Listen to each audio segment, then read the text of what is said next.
토요일 저녁, 집안은 저녁 식사 준비하는 냄새로 가득했다. 설아는 프라이팬에 무언가를 저으며 만족스럽게 콧노래를 흥얼거렸다.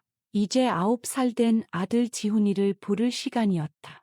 지훈이는 보통 5층짜리 아파트 단지 안 놀이터에서 놀고 있었다. 하지만 창밖을 내다보았을 때 아이들 틈에 지훈이는 보이지 않았다. 가벼운 불안감이 그녀를 찔렀다. 지훈이는 연약하고 병약한 아이였다. 출산 예상 후 겨우 목숨을 건졌다. 의사들은 아이에게 절대 스트레스를 주지 말라고 신신당부했기에 설아는 늘 아들 걱정을 달고 살았다. 한시도 눈을 뗄 수 없었다. 누가 밀치기라도 하면 어쩌나. 그녀의 심장이 또다시 철렁 내려앉았다. 갑작스러운 초인종 소리에 그녀는 깜짝 놀랐다. 우리 지훈이 돌아왔구나. 설아는 안도의 한숨을 내쉬며 생각했다. 그녀는 아들을 껴안을 준비를 하며 서둘러 문을 열었다. 하지만 문지방에서 숨을 헉 들이마시며 얼어붙었다.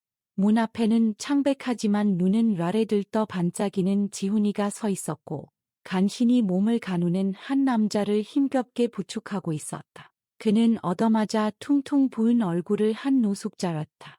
더러운 옷은 누더기처럼 걸려 있었고 끔찍한 악취가 풍겼다. 지훈아, 이분은 누구니? 설아이 공포에 질려 내뱉었다. 아들은 낯선 남자의 무게에 짓눌려 가쁘게 숨을 쉬며 떨리는 목소리로 설아의 턱이 빠질 만한 말을 내뱉었다. 엄마, 아빠를 찾았어. 다치셨어. 아빠가 다쳤어. 그 말이 설아의 머리를 벽돌처럼 강타했고 순간적인 깨달음이 그녀를 꿰뚫었다. 연약한 아들의 마음에 상처를 주지 않으려고 몇 년 동안 그녀가 해왔던 말 때문이었다. 아들이 아빠는 어디 있어요? 라고 물을 때마다 그녀는 똑같은 말을 되풀이했다. 내 아빠는 비밀 요원이란다. 아주 중요한 비밀 임무를 수행 중이라서 지금은 집에 돌아올 수 없어. 인내심을 가져야 해. 아들아. 그리고 지훈이는 자신의 비밀 요원 아빠를 진심으로 믿었다. 그런데 이제 이런 서프라이즈라니. 그녀는 눈앞의 광경을 소화하려 애쓰며 망연자실 서 있었다. 하지만 참을 수 없는 환희와 병적인 흥분으로 가득 찬 지훈이의 눈빛이 그녀를 즉시 정신 차리게 했다. 의사들의 말이 귓가에 맴돌았다. 어떤 흥분이든 상태를 악화시킬 수 있습니다. 그녀 자신의 혐오감, 두려움, 그리고 놀리는 모성 본능 앞에서 즉시 물러났다. 그녀는 말없이 문을 더 활짝 열어 아들이 이 살아있는 악몽을 집 안으로 밀어 넣도록 했다. 그녀의 머릿속에는 빠른 계획이 세워졌다. 이 노숙자를 먹이고 아들이 잠자리에 들자마자 조용히 문 밖으로 내보내는 것이었다. 결국 두어 시간 정도로는 아무 일도 일어나지 않을 것이고 지훈이는 속임수를 눈치채지 못할 것이다. 끙끙거리며 두 사람은 남자를 욕실까지 끌고 갔다.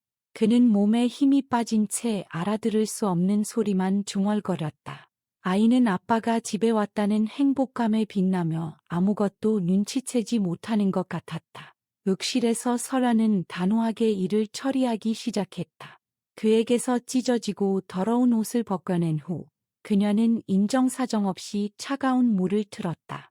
경멸감과 절망감이 뒤섞인 채 그녀는 술 취한 노숙자에게 얼음장 같은 물줄기를 무자비하게 퍼부었다. 제발 정신 좀 차려. 젠장. 그녀의 머릿속을 스쳐 지나갔다. 하지만 그는 움찔거리기만 할 뿐 계속 중얼거리며 힘없이 손을 내저었다. 그의 무기력한 저항은 설아의 짜증을 더욱 부채질했다. 그는 시큼하고 역겨운 냄새에 흠뻑 젖어 있었고 그 냄새는 영원히 씻어낼 수 없을 것 같았다. 지훈아. 그녀가 욕실에서 고개를 내밀며 아들을 불렀다. 아빠 옷 좀 가져다 줄래? 아이의 눈이 반짝였다. 그는 즉시 사라졌다가 잠시 후 설아이 아직 버리지 않은 빳빳하게 다림질된 셔츠와 바지를 들고 돌아왔다. 그녀는 아들이 아빠가 돌아올 것이라는 사실을 의심하지 않도록 그 옷들을 보관해왔다. 여자는 인내심이 한계에 다다르는 것을 느끼며 눈을 굴렸다. 짜증스럽게 옷을 받아든 그녀는 아무것도 이해하지 못하는 남자의 옷 입는 것을 돕기 시작했다.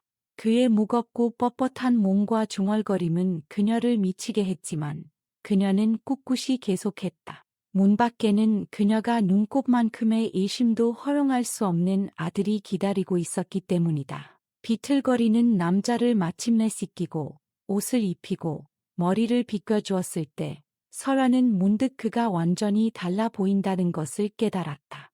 그녀 앞에는 건장하고 잘생긴 남자가 서 있었다. 설아는 고개를 살짝 기울여 그를 비판적으로 쳐다보았다. 꽤 괜찮은데 그녀의 머릿속을 스쳐 지나갔다. 나이도 많지 않고 얼마나 인생에 치여 살았으면 저 지경이 됐을까. 그녀는 이런 불필요한 생각들을 떨쳐내며 깊은 한숨을 내쉬었다. 바보 같은 소리. 그는 노숙자일 뿐이고 여기 있을 사람이 아니야. 마침내 목욕 절차가 끝났다. 이제 깨끗해진 남자는 훨씬 나아 보였지만 여전히 제정신은 아니었다. 설안이 그를 부엌으로 데려가는 동안 그는 무언가 앞뒤가 맞지 않는 말을 중얼거렸다. 아빠가 식사하고 싶으시대요. 그들이 나타나자 지훈이가 기쁘게 외쳤다. 설아는 고개를 끄덕이며 남자 앞에 닭다리를 얹은 뜨거운 밥 한 그릇을 놓아주었다. 그는 로봇처럼 순순히 숟가락을 들고 먹기 시작했고 절반은 입 밖으로 흘렸다.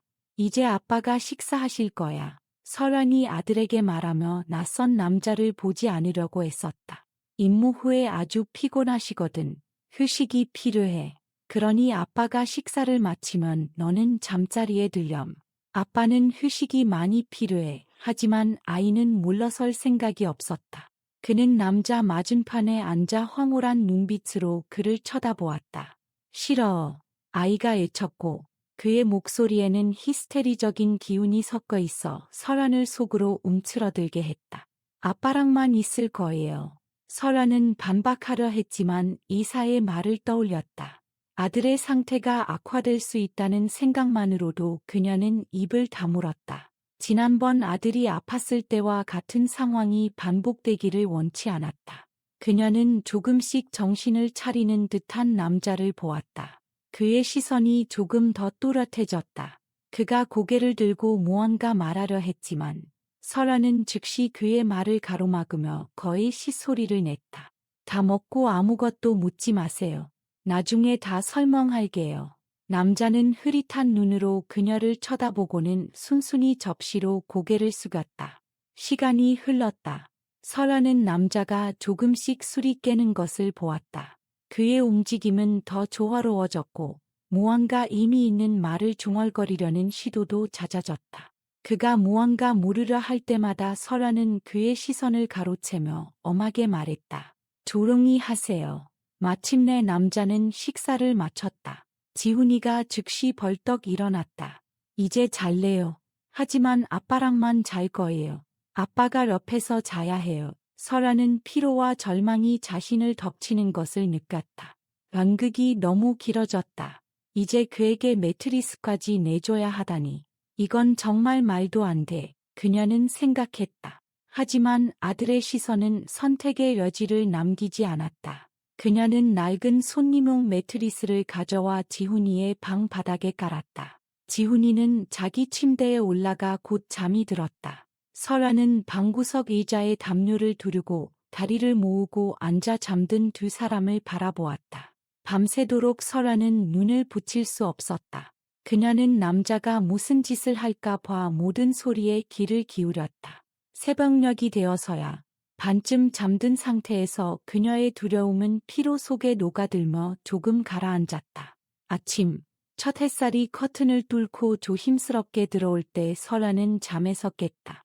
남자는 이미 깨어 있었다. 그는 매트리스에 앉아 명백한 혼란 속에서 주위를 둘러보고 있었다. 그의 움직임은 무겁고 뻣뻣했다. 끔찍한 두통에 얼굴을 찡그렸다. 그는 설안에게 어두운 시선을 들고 초점을 맞추려 애쓰며 무언가 불분명하게 중얼거렸다. 여기가 어디죠? 그가 힘겹게 낮은 목소리로 물었다. 설안은 그가 생각을 모으기 위해 애쓰고 모든 움직임이 힘겨워 보이는 것을 보았다. 조용히 아들이 아직 자고 있어. 설환이 조심스럽게 일어나며 속삭였다.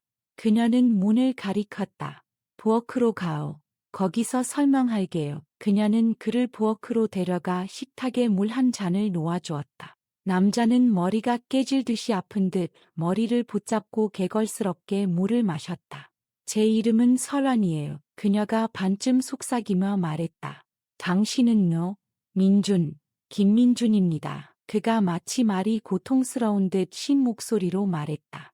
그냥 민준이라고 부르세요. 설환은 짧지만 함축적으로 아들과 그의 병, 아버지가 비밀 요원이라는 자신의 거짓말, 그리고 어제 아들이 그를 자신의 아빠로 착각한 경위에 대해 이야기했다. 그녀는 애 란기에 동참해야 했는지, 애 그를 밤새 머물게 했는지 설명했다.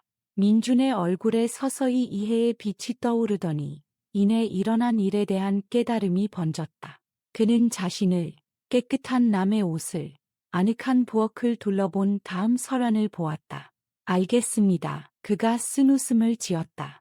이해했어요. 그 순간 지훈이가 기지개를 켜며 부엌으로 들어왔다. 그는 졸린 눈으로 주위를 둘러보았다. 아빠는 어디 있어요?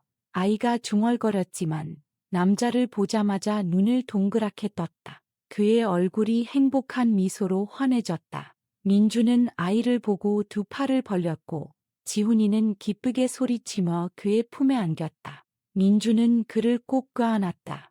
설원의 가슴이 찡했다. 그녀는 아들이 이렇게 행복해하는 것을 오랫동안 보지 못했다. 곧 세 사람은 식탁에 둘러앉아 아침을 먹었다. 설아는 재빨리 푹신한 계란찜을 만들었다. 민주는 시극 좋게 먹으며 설안과 지훈이를 번갈아 쳐다보더니 속으로 웃는 듯했다. 이야, 아침 식사를 마친 민준이 말했다. 아빠가 다시 아주 중요한 임무를 수행하러 급히 떠나야 하지만 오늘 저녁에 꼭 돌아올게. 약속하시는 거죠? 지훈이가 그의 손을 잡으며 물었다. 정말 돌아오실 거죠? 약속할게. 민준이 아이의 눈을 똑바로 보며 단호하게 대답했다. 알았어요. 지훈이가 마지못해 남자의 손을 놓으며 말했다. 약속했어요. 민준은 그들에게 작별 인사를 하고 떠났다. 그의 뒤로 문이 닫히자 설아는 안도의 한숨을 내쉬었다. 무거운 돌덩이가 마음에서 내려앉았다. 마침내 모든 것이 끝났다. 저녁에 설아는 여느 때처럼 지훈이를 저녁 식사에 부르기 위해 창밖을 내다보았다. 아이는 다시 보이지 않았고 그녀는 가스레인지로 가려던 참이었다. 그때 그녀의 시선에 무언가 특이한 것이 걸렸다. 그들의 아파트 건물로 그 동네에서는 본 적 없는 비싸고 반짝이는 차가 천천히 다가오고 있었다. 광택이 나는 차체는 지는 해의 빛을 받아 반짝였고 보닛 아래에서는 조용하고 규칙적인 엔진 소리가 들렸다. 그때 마치 약속이라도 한 듯 초인종이 울렸다. 설아는 문을 열러갔다. 문지방에는 발그레하고 명랑한 지훈이가 서 있었다. 그는 손목 시계가 채워진 손을 내밀었다.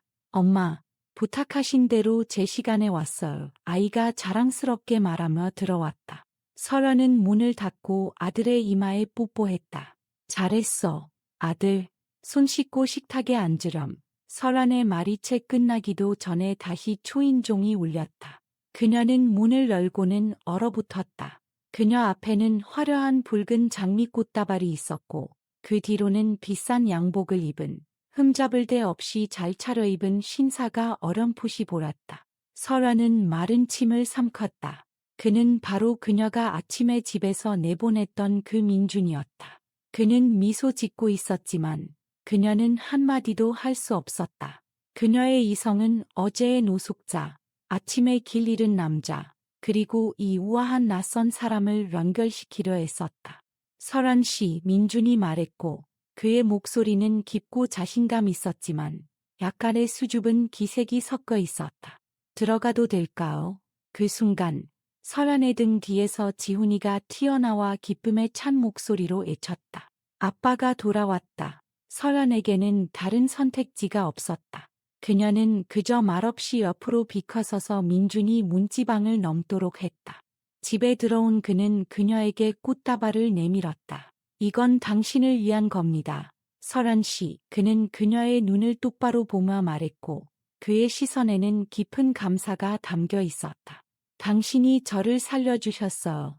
말 그대로 그리고 비유적으로도. 설아는 부끄러워하며 꽃을 받고는 고개를 저었다. 이건 너무 과해요. 이러실 필요 없었어. 지훈이와 약속했으니까. 민준이 그에게 꼭 붙어있는 아이에게 미소 지으며 부드럽게 그녀의 말을 끊었다. 그리고 당신에게도 약속한 것 같구나. 어제와 오늘 저를 위해 해주신 모든 것, 저를 수렁에서 건져주신 것에 대해 보답하고 싶습니다. 거절하지 마세요. 저와 함께 레스토랑에 가주시겠어요. 설아는 아무 말도 할 수 없었다. 그녀의 충격은 너무나도 컸다. 그때 지훈이가 목소리를 냈다. 엄마, 가요. 제발요. 아들의 눈에는 너무나 많은 희망이 담겨 있어 설아는 거절할 수 없었다.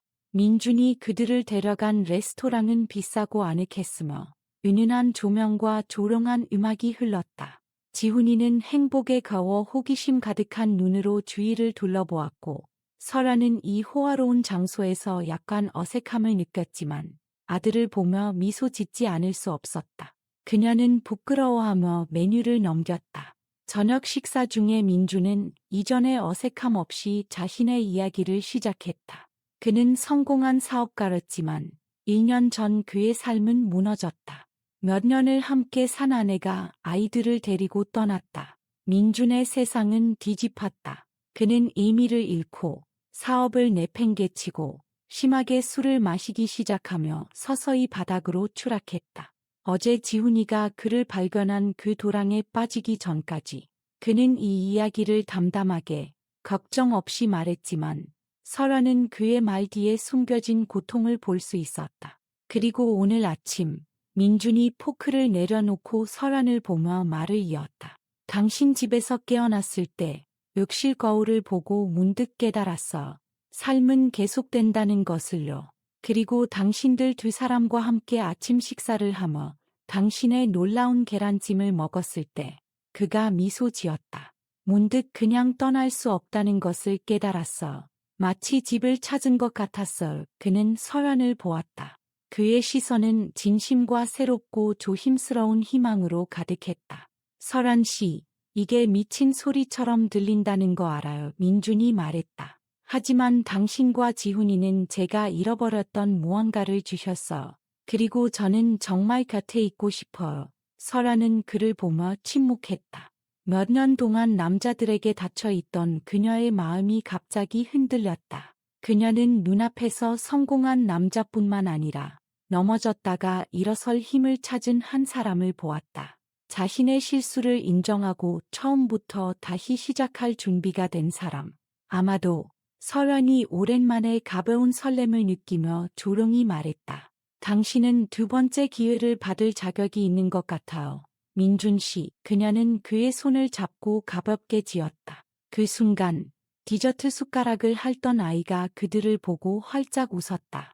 마치 그들의 삶에 아주 좋은 일이 시작되었다는 것을 이해하는 것처럼. 아니면 그냥 케이크가 아주 맛있었을지도 모른다. 이제 그들은 화목한 가정을 이루고 산다. 딸이 태어났고 지훈이는 건강해졌다. 지금은 10살인 지훈이는 모두에게 아빠가 예전에는 비밀 요원으로 일했고 지금은 부상 후에 은행에서 일한다고 말한다. 제 이야기가 마음에 드셨는지 댓글로 남겨주시고 저희 채널도 꼭 구독해주세요.